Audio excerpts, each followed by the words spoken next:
Easy సినిమాలోకి మేము రావడానికి మేము యూట్యూబ్ ఛానల్లో చూసాం ఈజీని వారణాసి సూర్య అన్న గారితో ఆ వీడియోలు దాని వలన ఈజీలో చాలా వీడియోలు చూసాం యూట్యూబ్లో. ఆయన పోస్ట్ చేసిన వీడియోలు కానీ ఇంకా చాలామంది సినిమాలు మూవీస్ తీశారు జీరో బడ్జెట్ కాన్సెప్ట్ తోటి. దాని వలన నిరజాన మూవీ కూడా షూటింగ్ ఆడిషన్ జరుగుతున్నాయనేసి రావడం జరిగింది. రాఖీ అన్న మాకు ప్రోత్సహించి అతడు కూడా మాకు ఇందులో క్యారెక్టర్ ఇవ్వడం జరిగింది, విలన్కి ఫ్రెండ్ క్యారెక్టరు.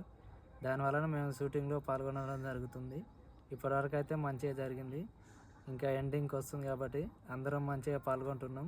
మూవీ కూడా కంప్లీట్ కావడానికి వస్తుంది.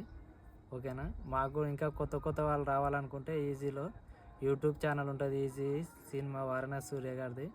అందులో మీరు యూట్యూబ్లో కొట్టి చూస్తే అన్ని వివరాలు పూర్తిగా తెలుస్తాయి. కాబట్టి కొత్తగా రావాల్సిన వాళ్ళు ఎవరైనా వచ్చి పాల్గొనవచ్చు. సినిమాలో క్యారెక్టర్ కానీ డైరెక్టర్ కానీ ఇంకా ఏ క్యారెక్టర్ అయినా ప్రతి ఒక్కటి ఉంటుంది. కాబట్టి ఈసీలోకి రావాలని కొత్త వారికి ప్రోత్సహిస్తున్నారు మన సూర్య అన్న గారు. అలాగే రాఖీ అన్న గారు కూడా ఇంకా నెక్స్ట్ వేరే మూవీస్ తీస్తే